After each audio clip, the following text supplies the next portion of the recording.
Greetings! It is I, Foolish. What's up, chronically ill people? How was your week? Yep, Moody's just very excited to see you. Hey, is anybody sensitive to barometric pressure? Fun, right?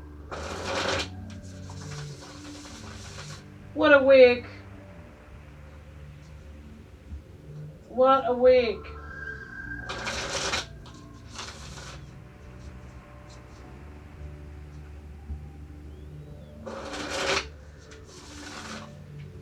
Hopefully everybody's creative. Wow. That's the third time I've gotten this card tonight. High Priestess.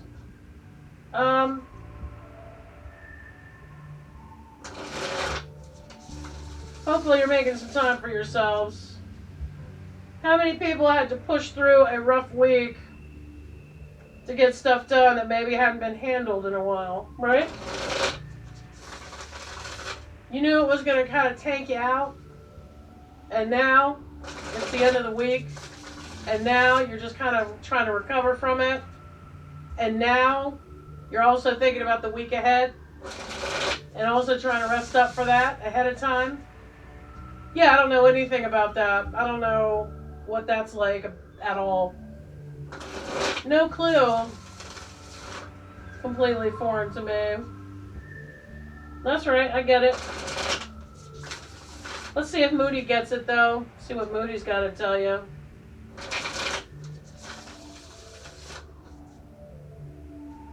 Moody, you want to give the nice people one more? I mean, we're okay with 4.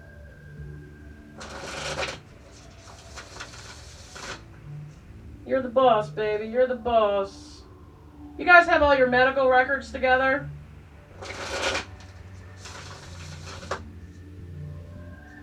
If you don't, I would consider... I know that there's security issues and stuff like that. But if you just have them all in a folder or something, or... I don't have the message for me or one of you or what, but I'm just hearing... Get your medical records together. Make sure you know where they are. For those of you that have been going around from doctor to doctor over the last however many's, you already know this. You're a pro. You're a professional.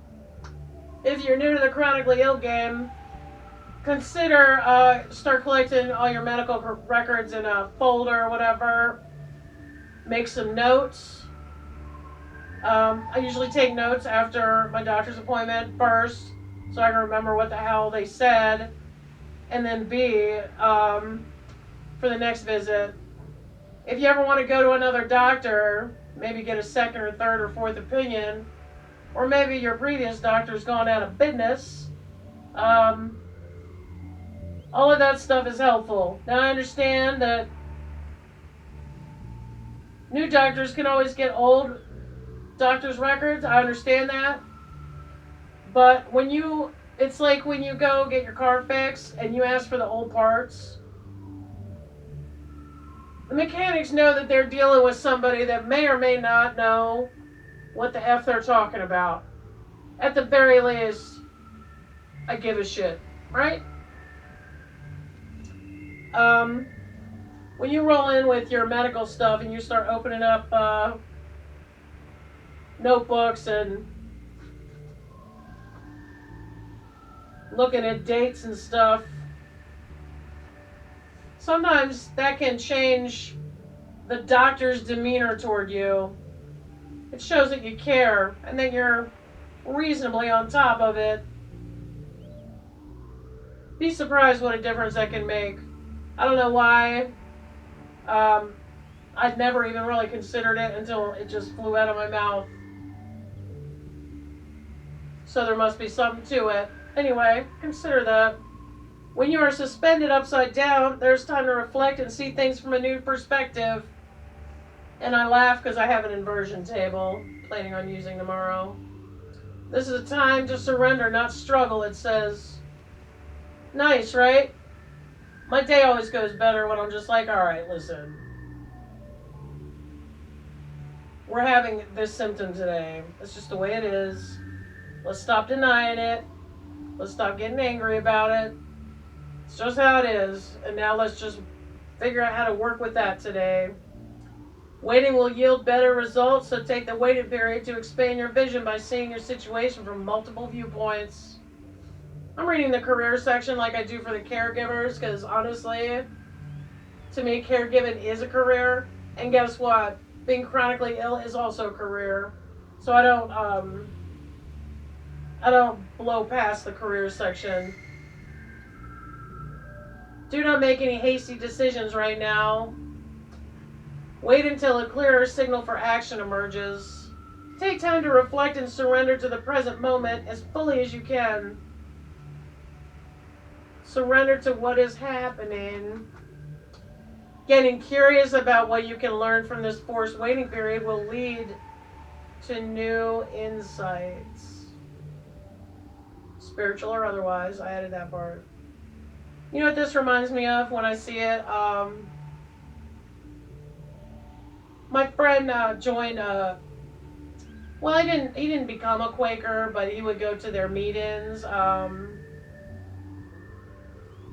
There's a Quaker society near his house, and he just kind of wanted to find a place where he could just be still. The whole point of the meeting was to just sit down and be still and wait.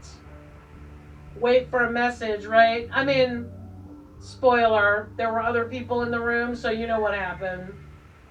People love to monologue. I'm just like, man, just start a YouTube channel or what have you, or like a little Instagram live or whatever.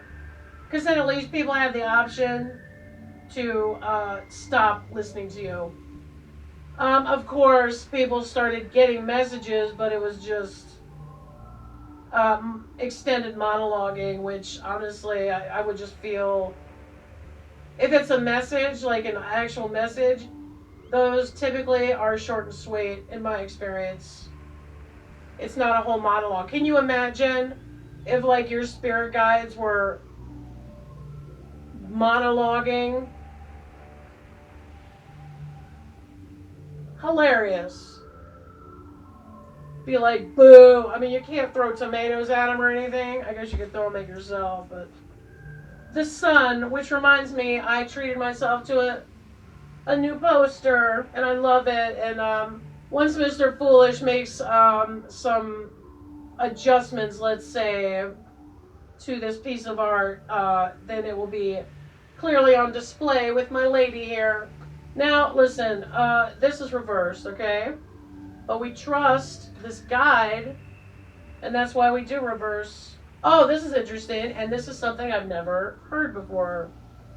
The sun is one of the only cards in the deck that means virtually the same thing, whether it's drawn upright or reversed. Oh, well, these two go together, kind of. Hey, Hangman, where are you going? You're not supposed to be going anywhere. Sometimes it can be difficult to recognize that things are changing when shifts don't happen overnight. But the reverse sun can ask you to take a second look at your circumstances and celebrate the small wins. It's another good reason to keep notes, at least weekly. Sometimes things are changing and you just, you don't see it. These small wins add up in time if you are attuned to them. Beware of being pessimistic because things are improving. So I like some pessimism, I feel, is for some people, if you're able to use it correctly. Pessimism pisses me off, honestly. And sometimes I make changes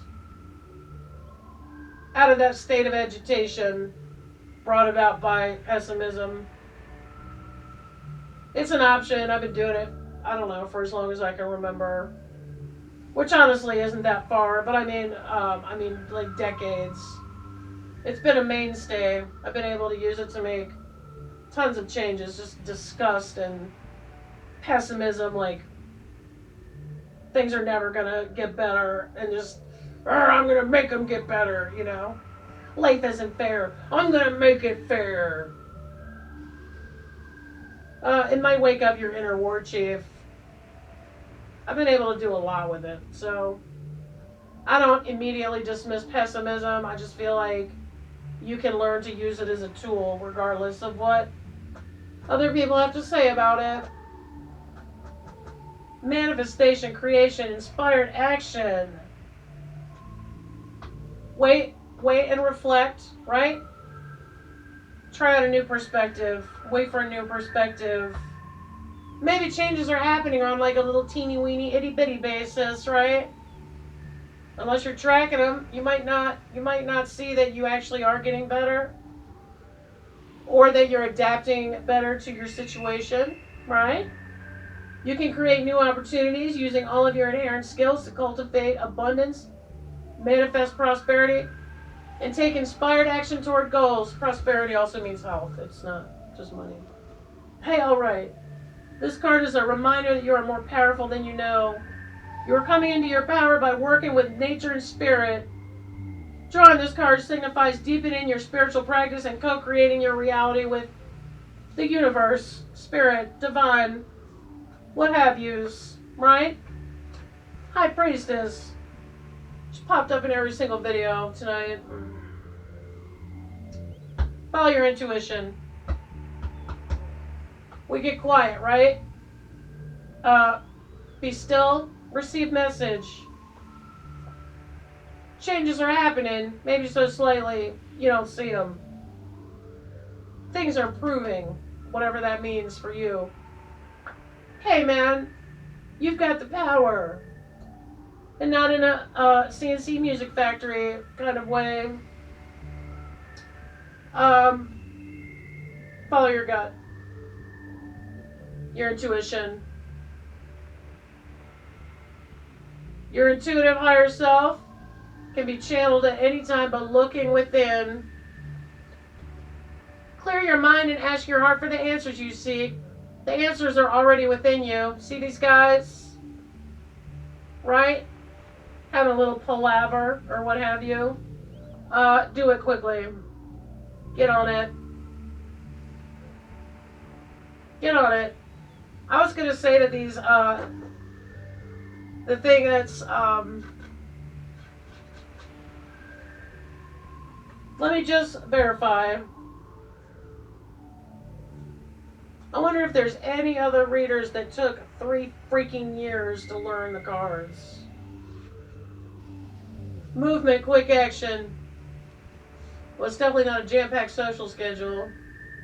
Events move quickly and everything falls into place without you needing to push for a particular outcome. Relax and ride the wave of excitement. All these guys are telling you. Do you know what I think this is actually? It's not in the book. But in the context of this here, like basically all of these, I feel like this is about your messages are going to be coming in. If you can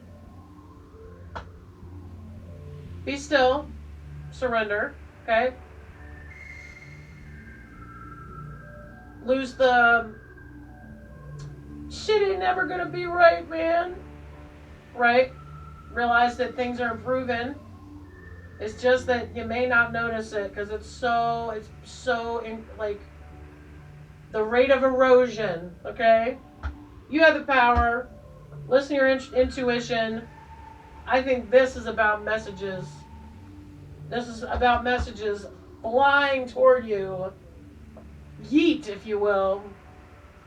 That's what I think. And I do think, I don't know why Moody bothered giving us the reverse card for the sun. Because it means the same thing either way. Alright, that is your reading. And thank you for joining me. I'll see you at another time.